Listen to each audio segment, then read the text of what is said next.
नमस्कार दोस्तों, स्वागत है आप सभी का हमारे YouTube चैनल दिव्य वेद हंस पर।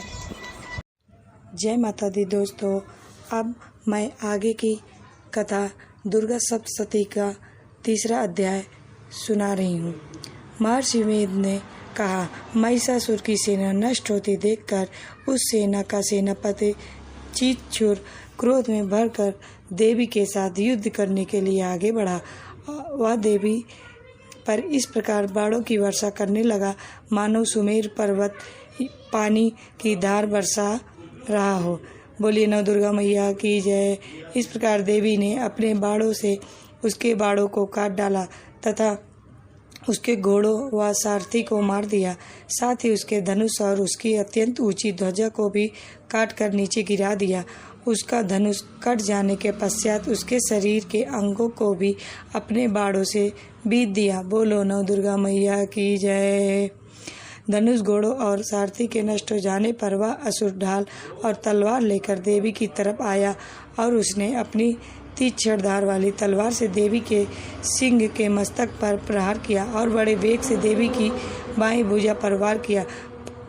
किंतु देवी की बाईं भुजा को छूते ही उस दैत्य की तलवार टूटकर दो टुकड़े हो गई। इससे दैत्य ने क्रोध में भरकर शूल हाथ में लिया और उसे भद्रकाली देवी की ओर फेंका। बोलिए नव दुर्गा मैया की जय।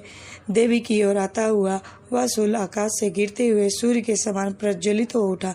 उस शूल को अपनी ओर आते हुए देखकर देवी ने भी शूल छोड़ा और महाअसुर के शूल के 100 टुकड़े कर दिए और साथ ही महाअसुर के प्राण भी हर लिए। चित्सुर के मरने पर देवताओं को दुख देने वाला चामर नामक दैत्य हाथी पर सवार होकर देवी से लड़ने के लिए आया और उसने आने के साथ ही शक्ति से प्रहार किया, किंतु देवी ने अपने हुंकार से ही उसे तोड़कर पृथ्वी पर डाल दिया। बोलिए नव दुर्गा मैया की जय। शक्ति को टूटा हुआ देखकर दैत्य ने क्रोध से लाल होकर शूल को चलाया, किंतु देवी ने उसको भी काट दिया। इतने में देवी का सिंह उछलकर हाथी के मस्तक पर सवार हो गया और दैत्य के साथ बहुत ही तीव्र युद्ध करने लगा। फिर वह दोनों लड़ते हुए हाथी पर से पृथ्वी पर आ गिरे और दोनों बड़े ही क्रोध से लड़ने। फिर सिंह बड़े जोर से आकाश की ओर उछलता और जब पृथ्वी की ओर आया तो अपने पंजे से चामर का सिर धड़ से अलग कर दिया। क्रोध से भरी हुई देवी ने शिला और वृक्ष आदि की चोटों से उग्र को भी मार दिया। कराल को दांतों, मुक्कों और थप्पड़ों से चूर कर डाला। बोलिए नव दुर्गा मैया की जय। क्रुद्ध हुई देवी ने गदा के प्रहार से उद्धत दैत्य को मार गिराया। बिंदपाल से वाष्पकल को बाणों से ताम्र तथा अंधक को मौत के घाट उतार दिया।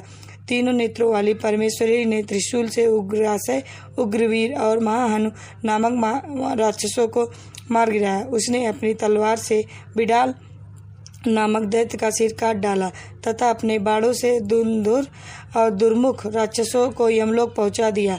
इस प्रकार जब महिषासुर ने देखा कि देवी ने मेरी सेना को नष्ट कर दिया है तो वह भैंसे का रूप धारण कर देवी के गढ़ों को दुख देने लगा। बोलिए नव दुर्गा मैया की जय।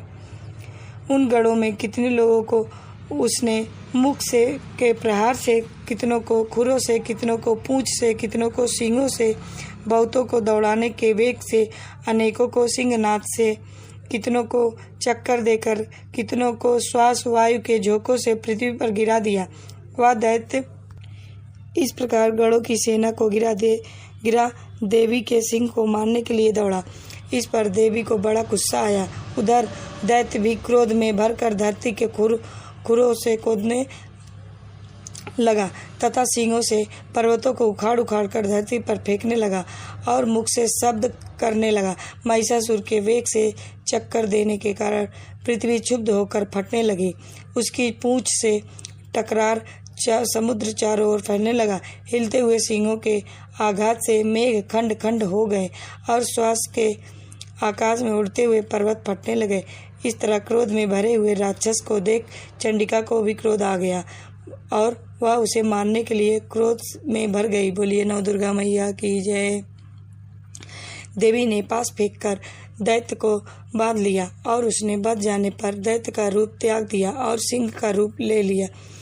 और ज्यों ही देवी उसका सिर काटने के लिए तैयार हुई, उसने पुरुष का रूप बना लिया जो कि हाथ में तलवार लिए हुए था। देवी ने तुरंत ही अपने बाणों से के साथ उस पुरुष को उसकी तलवार ढाल सहित बीट डाला। इसके पश्चात वह हाथी के रूप में दिखाई देने लगा और अपनी लंबी सूंड से देवी के सिंग को खींचने लगा और गर्जने लगा। बोलिए नव दुर्गा मैया की जय। देवी ने अपनी तलवार से उसकी सूंड काट डाली। तब राक्षस ने एक बार फिर भैंसे का रूप धारण कर लिया और पहले की तरह चर जीवों सहित समस्त लोकी को व्याकुल करने लगा। इसके पश्चात क्रोध से भरी हुई देवी बारंबार उत्तम मधु का पान करने लगी और लाल लाल नेत्र करके हंसने लगी। उधर बलवीर तथा मद के क्रुद्ध हुआ दैत्य भी गरजने लगा, अपने सींगों से देवी पर पर्वतों को फेंकने लगा। बोलिए नव दुर्गा मैया की जय। महर्षि मेधा ने कहा, यों कहकर देवी उछलकर उस दैत्य पर जा चढ़ी और उसको बोलिए नव दुर्गा मैया की जय। अपने पैर से दबाकर शूल से उसके गले पर आघात किया। ये देवी के पैर से दबने पर भी दैत्य अपने दूसरे रूप से अपने मुख से बाहर होने लगा। अभी वह आधा ही बाहर निकला था कि देवी ने अपने प्रभाव से उसे रोक दिया। जब वह आधा निकला हुआ ही दैत्य युद्ध करने लगा तो देवी ने अपने तलवार से उसका सिर काट दिया। इसके पश्चात सारी राक्षस सेना हाहाकार करती हुई वहां से भाग खड़ी हुई और सब देवता अत्यंत प्रसन्न हुए तथा ऋषियों महर्षियों देवी की स्तुति करने लगे। गंधर्वराज गान करने तथा अप्सरान्वित करने लगी। बोलिए नव दुर्गा मैया की जय।